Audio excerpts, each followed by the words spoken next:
गुरु जी महाराज, गुरु जी के चरणों में कोटि कोटि प्रणाम। प्यारी संगत को जय गुरु जी। आज हमारे गुरु दरबार में अयन जी तिवारी आंटी जी आई हैं। वो अपना सत्संग शेयर करेंगी। अभी इससे पहले हमारी मिठी आंटी ने एक सत्संग शेयर किया था। अब हमारे गुरु दरबार में अब छोटे छोटे बच्चे भी सत्संग शेयर करने लगे हैं। ये तो बहुत ही अच्छा लग रहा है देख के कि हमारे बच्चे भी अब इन सब चीज़ों को मानने लगे हैं, जानने लगे हैं गुरु जी को। नहीं तो पहले तो हमारी मम्मी जो थी हमें कहीं लेके जाती थी, हम लोग ये पूजा पाठ तो जानते ही नहीं थे। वो अपने मन से जाना तो जाना, लेकिन हम लोग ऐसे नहीं गए किसी सत्संग में, या सत्संग में हमने सेवा की हो, या हमें किसी ने समझाया हो, या हम कहीं खड़े होके ये सब बोल सकते थे। लेकिन आज के बच्चे बोल रहे हैं, बहुत अच्छा लग रहा है। मुझे तो बहुत ही ज़्यादा अच्छा लग रहा है कि गुरु जी के लिए बच्चे बच्चे बोल रहे हैं। और मिठी आंटी का सत्संग तो बहुत ही प्यारा था।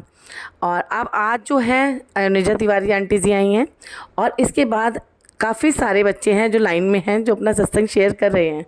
और आप लोगों के भी जो सत्संग हैं, जो आप लोगों ने भेजे हैं, बहुत अच्छे अच्छे सत्संग हैं। अब धीरे धीरे करके हम लोग आपका भी सत्संग इसमें डालेंगे। और जो आपको हमने आपकी ब्लेसिंग, जिनको ब्लेसिंग दी है, जिनके पास पहुंच गई हैं, उनके बहुत अच्छे अच्छे मतलब हमारे लिए तो ब्लेसिंग ही है। इतनी अच्छी अच्छी बातें बोल रहे हैं हमारे लिए वो। तो इसके लिए बहुत बहुत शुक्राना गुरु जी का कि हम लोगों को इतने लोगों से कनेक्ट किया। और आज अब जो जिन लोगों की वो ब्लेसिंग रह गई हैं, वो 1 से 2 दिन में उनके पास पहुंच जाएगी। और बच्चे तो कर ही रहे हैं। आप लोगों को भी, जो भी है, जिनको भी अपने सत्संग शेयर करने हो, ऑडियो चाहे वीडियो, वो हमारे वीडियो के एंड में नंबर दे रखा है। उस नंबर पे आप लोग अपना वीडियो ऑडियो जो भी कुछ है वो शेयर कर सकते हैं। और सच में सत्संग बहुत अच्छे अच्छे हैं गुरु जी का। मतलब हम लोग आसपास के लोगों को तो जानते ही थे, अपने आसपास से हम लोग बातें करते थे गुरु जी सत्संग से। जो हम लोग देखते थे, हम लोग कहते थे हम लोग इतने सारे हैं। लेकिन अब धीरे धीरे करके लोगों के सत्संग जब हमारे पास आ रहे हैं, तो हमें हमें भी, अभी हम लोग तो कहते हैं सत्संग से जवाब मिलते हैं। मुझे ही पर्सनली ही इतने मेरी बातों के जवाब मिलते हैं डेली में, जब सबके सत्संग सुनती हूँ। इतना अच्छा लगता है, जैसे लगता है गुरुजी मेरे हर क्वेश्चन का जवाब देने के लिए मुझसे ये सत्संग करा रहे हैं। तो इसके लिए बहुत बहुत बहुत शुक्राना। और आप लोगों का भी बहुत शुक्राना, जो आप लोग इतने उससे कनेक्ट हो रहे हैं और हमारे मतलब सत्संग को पसंद कर रहे हैं। भाई मेरे पास पर्सनली बातें आ रही हैं, हम लोगों के मतलब सुझाव भी आ रहे हैं लोगों की। लोग पूछने लगे हैं अब क्या क्या करना है। आप कुछ हमारे संग ऐसे मतलब गुरु मंदिर के बारे में, बड़े मंदिर के बारे में पूछना चाह रहे हैं, टेलीपैथी के बारे में पूछना चाह रहे हैं। तो इस चीज़ के लिए हम लोगों ने ये सोचा है कि अभी तो ये चीज़ें कर रहे हैं हम लोग, सत्संग शेयर कर रहे हैं, जो भी कुछ है। लेकिन आपकी इन बातों का जवाब मैं अकेले नहीं दूंगी। अब हम लोग कई सारे गुरु संगत को बिठाएंगे, फिर उनसे आपको इन सब बातों के जवाब मिलेंगे। क्योंकि मैं अकेले कितना जवाब दूंगी। आपको जो सवाल पूछने हैं आप पूछ सकते हैं। पर्सनल नंबर आपके पास है, चाहे कहीं से भी जैसे भी कमेंट करके पूछना पूछिए। हम एक दिन अब बैठेंगे, सब लोग बैठेंगे, पूरा गुरु परिवार जो हमारा है, हमारे आसपास जो हैं उनको बैठाएंगे। क्योंकि मैं एक अकेले कितना बताऊंगी आपको, अपना बताऊंगी। लेकिन हर किसी से आप सुनेंगे तो हो सकता है आपके सारे क्वेश्चन एक एक करके क्लियर होते जाएं। तो इसलिए आप लोग देखते हैं। इसके लिए भी आप लोग हमें अपना बताइए, सुझाव दीजिए क्या करना है क्या नहीं। और नए सत्संग के संग आइए अब हम अयोनिजा तिवारी का सत्संग सुनते हैं। जय गुरु जी, शुक्राना गुरु जी। जय गुरु जी महाराज, शुक्राना गुरु जी महाराज। गुरु जी के चरणों में कोटि कोटि प्रणाम और प्यारी संगतों को जय गुरु जी। मेरा नाम अयनिजा तिवारी है और मैं गुरु जी से 1.5 साल पहले जुड़ी। गुरु जी से जुड़ने से पहले मैं बहुत ज़्यादा जुड़ी हुई थी कान्हा जी से। कान्हा जी मेरे लिए जो थे वो थे कि अब जो है कान्हा जी हैं, और अब गुरु जी हैं जो हैं। अब मुझे सब भगवान जी में गुरु जी दिखते हैं और गुरु जी में हर भगवान दिखते हैं। 1.5 साल पहले जब गुरु जी से मेरी जर्नी स्टार्ट हुई थी, मेरी मम्मा जो थी वो बहुत ज़्यादा सत्संग जाती थी, अभी भी जाती हैं, बट पहले उन्होंने जब शुरू किया था तब बहुत ही सत्संग जाती थी। हर हफ्ते किसी सत्संग में जाती थी। तो मुझे ऐसा लगता था कि कोई इतनी जल्दी कैसे किसी से जुड़ सकता है। एक हफ्ते में मतलब एक सत्संग अटेंड करके आई मेरी मम्मा, और वो इतनी पॉजिटिव हो गई, इतनी पॉजिटिव। वैसे घर आके हल्ला करने लग जाती थी कि ये काम क्यों नहीं हुआ, ये क्यों नहीं किया, वो क्यों नहीं किया। बट उस दिन आई एकदम पॉजिटिव, आई खुशी खुशी, आई घर पे बैठी, आराम से हम लोगों ने बातें की और सो गए सब। तो वो बहुत पॉजिटिव लगा। बट मुझे ये था कि इतनी जल्दी कोई कैसे गुरु जी से जुड़ सकता है, मतलब मैं मानती नहीं थी। फिर एक रात मुझे बस ये था कि अगर गुरु जी हैं, मुझे जानना था कि गुरु जी हैं कि नहीं हैं। तो मैंने उनसे बस बोला था घर में स्वरूप था, मैंने उनसे बोला कि अगर आप हो, मतलब असली में हो, तो मुझे आइसक्रीम खाने का बहुत मन है, अगर हो सकता है तो मुझे आइसक्रीम खिलाओ, आज मैं मान जाऊंगी आपको। तो मेरी मम्मा उस दिन आई रात को, और वो मुझे बताई कि सत्संग से सीधा मैं मार्केट गई थी और वहाँ से आइसक्रीम ले आई। अब मुझे बहुत अजीब लगा कि एकदम से गुरुजी ने कैसे सुन लिया या ये क्या हुआ, बट फिर मैंने सोचा कि चलो छोड़ो, क्या पता मम्मा खुद लेके आई हो। तो उस वक्त तो मैंने छोड़ दिया कि चलो हो सकता है, बट ये भी था कहीं ना कहीं कि मैंने गुरुजी से पहले बोला था, तो क्या पता गुरुजी ने ही बात मनवाई हो।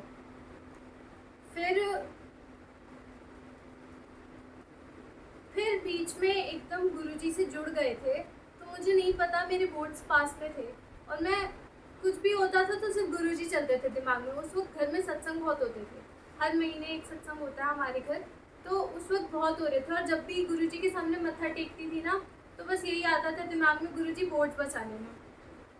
बोर्ड्स पहली बार दे रही थी, 10th की, तो बहुत ज़्यादा नर्वस थी कि क्या होगा क्या होगा। मैंने गुरुजी से बोला कि गुरुजी बोर्ड्स बचा लेना। तो जब मेरा पहला बोर्ड था तो मेरी मम्मा ने मुझे लॉकेट स्वरूप दिया था कि इसको पहन के जाओ, गुरुजी तुम्हारे साथ रहेंगे पूरे टाइम। तो जब मैं लेके उसको लिफ्ट के पास गई तो वो मुझसे टूट गया। मैंने मम्मा को बोला, मम्मा मेरे से टूट गया। मैं बहुत ज़्यादा नर्वस हो गई कि ये कैसे हो गया, मम्मा ने अभी अभी गुरुजी का स्वरूप दिया था, वो टूट गया, कुछ गलत हो जाएगा, मेरे साथ ये हो जाएगा वो हो जाएगा, बोर्ड अच्छे नहीं जाएंगे, पहला बोर्ड है। तो मम्मा ने बोला कि टूटा है तो पक्का कोई कष्ट काटे होंगे। तो मैं बहुत खुश हो गई। मैंने मम्मा को बाकी सामान पकड़ा दिया, बट कुछ लॉकेट स्वरूप अपने किट में रख लिया। फिर जब हम लोग बोर्ड एग्जामिनेशन हॉल में घुसे, तो वहाँ पे जो पर्सन था जो हमारा बैग वैग चेक कर रहा था, उन्होंने मेरी किट में से सब निकाल दिया, ब्लैक पेन निकाल दिया, इरेजर निकाल दिया, सब निकाल दिया।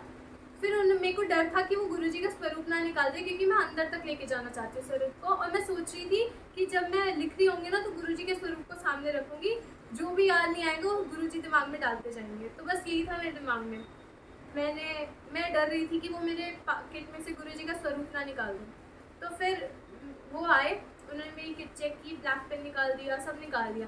फिर उनको छोटा सा स्वरूप दिखा, लॉकेट स्वरूप। वो कहते आप भी गुरुजी में मानते हो? मैंने बोला हाँ। कहते जय गुरुजी। मैं बहुत खुश हुई।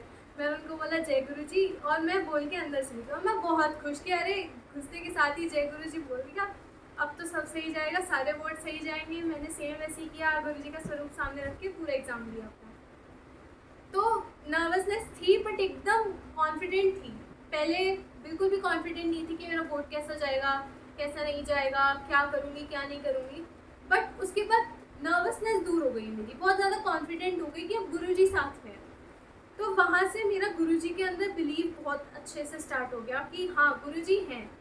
क्योंकि पहले बहुत ज़्यादा डरी हुई सी रहती थी, किसी के सामने कुछ बोल नहीं पाती थी। बट अब स्कूल में, क्लास में खड़े होकर स्पीच देना बहुत नॉर्मल सा हो गया है मेरे लिए। पहले 2-3 लोगों को सामने खड़े होकर मैं अपना नाम नहीं बता पाती थी, बट अब पूरी क्लास के सामने स्पीच दे देती हूँ। और कभी डर नहीं लगता, कुछ समझ नहीं आता तो गुरुजी दिमाग में आते हैं, सब ठीक सा होने लग गया। मुझे कॉन्फिडेंस आने लग गया अपने ऊपर, बहुत ज़्यादा कॉन्फिडेंस कि अब कोई टेंशन ही नहीं है, जहाँ जा रही हूँ गुरुजी साथ हैं। फिर एक बार वैसे मेरे पास फ़ोन नहीं था, 6 साल से मैं फ़ोन कर रही थी अपने घर पे। मेरे को बहुत बार फ़ोन मिला था, बट मैं दे देती थी। कभी पापा का ख़राब हो जाता था, उन्हें देना पड़ता था। फिर दीदी का टूट जाता था, वो बहुत ज़्यादा ट्रैवल करती थी अपने 11th-12th में, तो उनको देना पड़ जाता था। तो बस ये था कि फ़ोन मिल जाए, सबके पास है, मेरी एज के बच्चों के पास, मेरे पास नहीं है। तो मेरी मम्मा ने बोला था बोर्ड्स में अच्छे मार्क्स आए तो मिल जाएगा फ़ोन।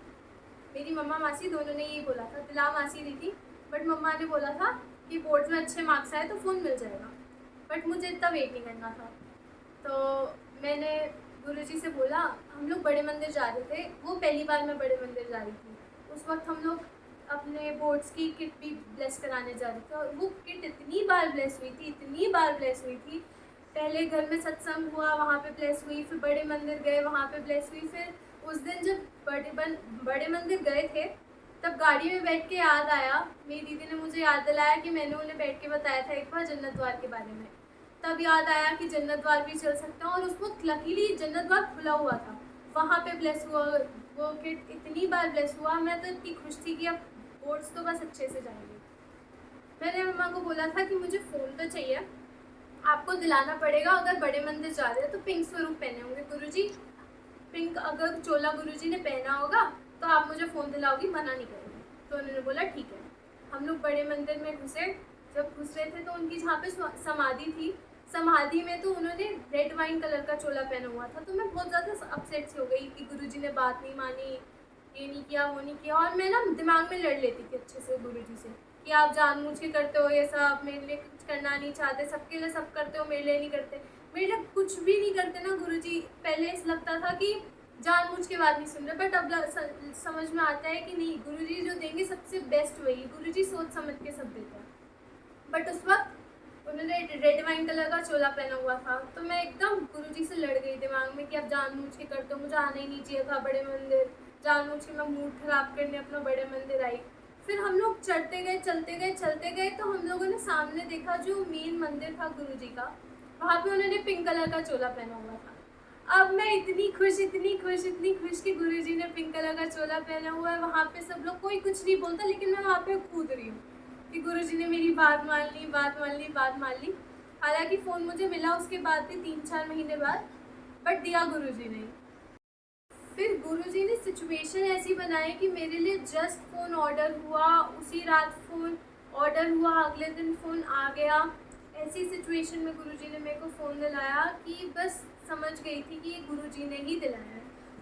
कि मतलब रो रही थी कि मुझे नहीं जाना, नहीं जाना, नहीं जाना। मम्मा मुझे भेज रही थी अपने गाँव, बट मुझे नहीं जाना था और मैं बहुत ज़्यादा रो रही थी कि मुझे नहीं जाना। तो मेरी मम्मा ने बोला चल फ़ोन दिला देती हूँ, आज फ़ोन ऑर्डर करूँगी, कल आ जाएगा, तो कल गाँव चली जाना। तो मैंने बोला ठीक है, और गुरुजी ने फ़ोन ऑर्डर किया, फ़ोन आया, लेकिन मुझे गाँव भी नहीं जाना पड़ा। तो एकदम एकदम सेट सिचुएशन कर रखी थी गुरुजी ने मेरे लिए। फिर कुछ दिनों बाद मैं और मेरी बहन दीदी साथ में बैठे हुए थे और मैंने उनको बोला कि यार बहुत टाइम से गुरुजी के दर्शन नहीं हुए। मतलब दर्शन तो वैसे भी नहीं हुए, बट ये था कि सत्संग भी नहीं गए बहुत टाइम से, दर्शन नहीं हो रहे गुरुजी के। तो मैंने उनको बोला, मैं बाहर बालकनी में गई अपनी, और मैंने बोला तार पे अगर कोई कबूतर आके बैठेगा तो मैं समझ जाऊंगी गुरुजी आए। और जस्ट उसी मिनट आके तार पे कबूतर बैठ गया। अब मैं खुद भागते भागते दीदी के पास गई, दीदी देख मैंने ऐसे बोला था, गुरुजी आके बैठे हैं, पक्का गुरुजी आके बैठे हैं। तो हम दोनों वहाँ पे खड़े होके देख रहे हैं, और वो कबूतर वहाँ से हिल ही नहीं रहा वहाँ से कबूतर। 1 घंटे तक वो कबूतर वहाँ बैठा, और 1 घंटे तक मैंने उस कबूतर को देखा है। इतना ज़्यादा हो गया था विश्वास कि ये कबूतर गुरुजी ही हैं और वो मुझे दर्शन देने आए हैं। फिर दर्शन इतना चल रहा था, सब इतना अपना सत्संग सुना रहे थे कि गुरुजी ने ड्रीम दर्शन दिए। मुझे ऐसा था कि गुरुजी ने अगर मुझे अपने आप से जोड़ा है ना, तो गुरुजी ड्रीम दर्शन तो देंगे, ऐसा था मेरे अंदर। फिर मैंने सोचा एक रात बैठ के कि दीदी को भी ड्रीम दर्शन आया, मम्मा को भी आया हुआ है, मासी को भी आया हुआ है, सबको आया हुआ है, मुझे नहीं आया कभी ड्रीम दर्शन, ये तो गलत बात है। अब मैं स्वरूप से देख के बोल रही हूँ गुरुजी को, गुरुजी ऐसे थोड़ी होता है, मेरे भी ड्रीम में आओ कभी, मुझे भी अपना ड्रीम दर्शन दो। मैं बोल के सो गई और सपने में देख रही हूँ कि मैं बर्तन धो रही हूँ घर में, और धोते मेरी मम्मा घर से बाहर जा रही है। वो मुझे कह रही है कि कोई भी आए गेट मत खोलना, घर पे अकेली हो, कोई भी आए गेट मत खोलना, मैं थोड़ी देर में आ जाऊँगी। मैंने मम्मा को बोला ठीक है, गेट बंद किया और वापस बर्तन धोने चली गई। बर्तन धोते बेल बजी एकदम से। तो मैं हाथ धो के बाहर गेट तक जाती हूँ, गेट खोला, 2 गेट है, लकड़ी वाला गेट खोला, और मैंने वहाँ से देखा तो एक आंटी आई हुई थी बूढ़ी सी, और वो मेरे को कहती है कि बेटा पानी पिला लो। अब मुझे ये था कि मम्मा ने गेट खोलने को तो मना किया है, मैं कैसे खोल दूँ। फिर मैंने उन आंटी को देखा, मुझे लगा कि हाय मैं इनको पानी क्यों ना पिलाऊँ, ऐसे। तो फिर मैंने थोड़ा सा गेट खोला, उतने में से पानी दिया उनको। पर ड्रीम में मेरे को ऐसा लगा कि मतलब कोई फीलिंग सी आई कि मैं उनके पैर छूऊँ, उन आंटी के पैर छूऊँ। तो मैं नीचे झुकती हूँ, थोड़े से गेट खुले में ही मैं नीचे हाथ डालती हूँ, पैर छूती हूँ, तब तक मैं ऊपर देखती हूँ, वो आंटी मुझे कहती है कि पहचान लिया। और मैं इतनी खुश हो जाती हूँ। ड्रीम तो मुझे वहीं तक याद है, बट जब उठी तो इतना पता था कि वो गुरुजी ही थे, क्योंकि रात को बोल के सोई एकदम एकदम गुरुजी आए मेरे सपने में, देख के लग रहा था कि वो गुरुजी ही होंगे, किसी भी रूप में आए हो बट वो गुरुजी हैं। फिर मेरे को मैं इस स्कूल में जब आई थी तो मेरे अंदर मेन कॉन्फिडेंस तभी बढ़ा था जब मैं स्कूल में आई थी। मैंने स्कूल 9th में ज्वाइन किया था और 9th से ही मेरे अंदर इतना कॉन्फिडेंस गुरुजी से जुड़ी हुई 9th में ही थी। इतना कॉन्फिडेंस आ गया था कि मुझे ऐसा लग रहा था कि ये स्कूल ने ही कॉन्फिडेंस दिलाया मुझे। मतलब स्कूल में इतनी स्पीच दी और मेरी मम्मा मेरा स्कूल चेंज करा रही थी। मैं बहुत ज़्यादा रो रही थी उनके सामने कि मेरा स्कूल चेंज मत कराओ। बट उस वक्त सिचुएशन ही ऐसी थी कि स्कूल चेंज कराना पड़ा मम्मा को। उन्होंने बोला कि स्कूल चेंज कराएंगे। नेक्स्ट डे मेरा स्कूल स्टार्ट हो रहा था। रात को मैंने बोला मम्मा को कि मम्मा फाइनल बताओ मेरे को स्कूल जाना है कि नहीं जाना है। तो उन्होंने मेरे को बोला कि नहीं जाना। तो मैं बोल के रो के सो गई कि गुरुजी ये गलत बात है, मेरे को स्कूल जाना है, आप क्यों स्कूल चेंज करा रहे हो, कुछ तो ऐसा करो कि मुझे स्कूल जाने को मिल जाए, मुझे कल स्कूल जाना है। अब मैं रात को बहुत ज़्यादा रो के सो गई। सुबह 9 बजे उठाया मेरी मम्मा ने, जबकि स्कूल 7:30 बजे शुरू हो जाता है। मेरी मम्मा मुझे 9 बजे उठा के कह रही है सुन तेरे सर का फ़ोन आया और स्कूल जाओगी। अब मैं एकदम शॉक्ड कि अभी क्यों स्कूल जाना है, एकदम अभी 9 बज चुके हैं, कल चली जाऊंगी, ये वो है वो। तो कहती नहीं सर का कॉल आया अभी जा। मैं उठी, तैयार हुई, स्कूल गई और मैं इतनी खुश कि चलो गुरुजी ने ये भी बात मान ली मेरी। इतनी जल्दी गुरुजी सारी बातें मानते हैं, जो नहीं मानी मतलब कुछ बुरा था हमारे लिए। वो हमारे लिए सोच के समझ के सब फैसले खुद करते हैं और उन पर ब्लेम नहीं डाल सकते कि आपने क्यों नहीं किया। उनसे जितना कुछ मांगो सब देते हैं, जो कि सही में सच्ची अच्छा हो हमारे लिए। 2021 में मेरे नानू एक्सपायर हुए थे। तो उस वक्त मेरी मम्मा तो जुड़ चुकी थी गुरुजी से, अच्छे से कनेक्टेड थी, बट कहीं ना कहीं गुरुजी ने हमें भी कनेक्ट कर रखा था। हम जाते नहीं थे सत्संग, कभी सुना नहीं था ऐसे बैठ के गुरुजी के बारे में, ना ही सत्संग सुने थे कभी, बट इतना पता था हम कनेक्टेड तो है गुरुजी से, क्योंकि सुना है कि एक भी पर्सन जाता है तो पूरी फैमिली ब्लेस होती है। तो वही चल रहा था। बट उस वक्त नानू एक्सपायर हुए थे और मुझे ऐसा लगता था कि मेरी फैमिली में सबसे ज़्यादा प्यार मेरे को मेरे नानू करता है। बैठ के रामायण दिखाते थे सारे। उस वक्त मेरे को सिंगिंग में बहुत ज़्यादा इंटरेस्ट था, तो बैठ के इंडियन आइडल दिखाते थे और बहुत बोलते थे कि जब तू सिंगर बन जाएगी ये करेंगे वो करेंगे। तो मेरे नानू एक्सपायर हुए थे तो बहुत रोना आता था। उनके बारे में जब सोचती थी तब रोती थी। बट जब से गुरुजी से जुड़ी हूँ, नानू के बारे में सोचती हूँ सिर्फ अच्छे पल याद आते हैं कि नानू ने ऐसे भी किया था। कभी रोना नहीं आता नानू के बारे में सोच के, सिर्फ अच्छी बातें याद आती हैं, सब अच्छा याद आता है और कभी रोना नहीं आता। अच्छी बात ये है। और अब तो हमारा डेली रूटीन ही ऐसा हो गया है कि सुबह उठते हैं, मम्मा स्पीकर पे गुरुजी के शब्द लगा के रखती हैं हमारे कान में। सबसे पहले उठते के साथ ही गुरुजी के शब्द चल रहे होते हैं। उठते इतने अच्छे से हैं, फिर मम्मा गुरुजी के लिए चाय बनाती हैं, तो फिर वो चाय हम लोग सब पीते हैं प्रसाद की तरह। शाम को खाना सबसे पहले गुरुजी के पास जाता है, वो ब्लेस करते हैं उसको, तब हम लोग खाते हैं। और इतना हो चुका है कि मैं और मेरी बहन तो रात को सोते वक्त भी ईयरफोन्स लगा के गुरुजी के गाने सुनते सोते हैं। इतना हो चुका है गुरुजी का कि अब जो है गुरुजी हैं। कुछ मांगना है सबसे पहले गुरुजी दिमाग में आते हैं, कुछ नहीं चाहिए तो सबसे पहले गुरुजी दिमाग में आते हैं। कुछ गलत हो रहा हो, रोना आ रहा हो, सिर्फ गुरुजी ही याद आते हैं। अब कुछ भी चाहिए हो, गुरुजी ये दिला दो, गुरुजी वो दिला दो, गुरुजी दिला देते हैं। अभी भी मैं बैठी हुई हूँ तो मेरे दिमाग में चल रहा है कि मुझे कुछ चाहिए और वो मुझे मिल जाएगा, मुझे पता है, क्योंकि मुझे बस बैठ के एक बार बात करनी है, वो मुझे मिल जाएगा। और अब मुझे ये है कि जो है गुरुजी हैं, इतनी यंग एज में गुरुजी ने हमें कनेक्ट किया उनसे, इस बात का इतना खुशी होती है, इतनी खुशी होती है कि इतनी जल्दी गुरुजी ने कनेक्ट कर लिया। मतलब अब आगे की सारी लाइफ ही गुरुजी के साथ है।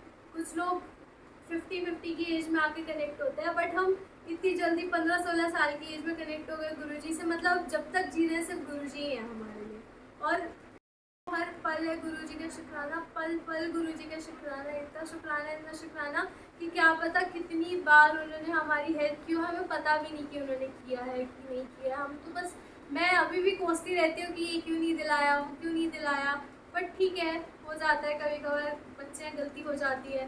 दूसरा, हर बार सुनते हैं मांगो नहीं मन लो, बट मानती भी हूँ मांगती भी हूँ, क्योंकि वो देते जाते हैं तो मैं मांगती जाती हूँ। और ठीक है, जब बड़े हो जाएंगे तो सिर्फ मानेंगे, तब गुरुजी पे ही छोड़ देंगे अपनी साइड लाइफ, बट अभी तो विशेष आती है तो मांगना बनता है, तो मांगती रहती हूँ, वो देते जाते हैं। इस बात की खुशी है कि गुरुजी बहुत ब्लेस कर रहे हैं और बहुत ब्लेस कर रहे हैं, बहुत ज़्यादा ब्लेस कर रहे हैं। थैंक यू गुरुजी, शुक्राना गुरुजी। तो मैं अपने प्यारे गुरुजी के लिए 2 छोटे छोटे सॉन्ग्स गाना चाहूँगी। तो ये गाना है सिद्धार्थ मोहन अंकल का, जो कि मैं अभी गाने जा रही हूँ। मुझे तुमने दाता बहुत कुछ दिया है, तेरा शुक्रिया है, तेरा शुक्रिया है। मुझे तुमने दाता बहुत कुछ दिया है, तेरा शुक्रिया है, तेरा शुक्रिया है। न मिलती मुझे दी हुई दात तेरी, तो क्या थी ज़माने में औकात मेरी। मुझे तूने जीने के काबिल किया है, तेरा शुक्रिया है, तेरा शुक्रिया है। मुझे तुमने दाता बहुत कुछ दिया है, किया कुछ नहीं है, शर्मसार हूँ मैं, तेरी रहमतों का तलबगार हूँ मैं। दिया कुछ नहीं, बस लिया ही लिया है, तेरा शुक्रिया है, तेरा शुक्रिया है। मुझे तुमने दाता बहुत कुछ दिया है, तेरी रहमतों का इशारा ना होता तो दुनिया में मेरा गुजारा ना होता। उसे क्या कहूँ जो तेरा हो लिया है, तेरा शुक्रिया है, तेरा शुक्रिया है। मुझे तुमने दाता बहुत कुछ दिया है, मुझे है सहारा तेरी बंदगी का, है जिस पे गुजारा मेरी जिंदगी। क्या मिला मुझको जो भी तुमने दिया है, तेरा शुक्रिया है, तेरा शुक्रिया है। मुझे तुमने दाता बहुत कुछ दिया। तो ये गाना था गुरुजी का शुक्राना करने के लिए, क्योंकि उनको बहुत शुक्राना है, हर पल शुक्राना है। इतना सब कुछ दिया है, इतना ब्लेस किया है कि अब हर जगह गुरुजी याद आते हैं, तो शुक्राना उनका। क्योंकि अब तो जब बात भी करती हूँ तो गुरुजी से गा गा के बात करती हूँ, सारी फीलिंग्स शेयर हो जाती हैं, सिर्फ गाती रहती हूँ उनके सामने और सब हो जाता है। तो शुक्राना गुरुजी, बहुत बहुत शुक्रिया।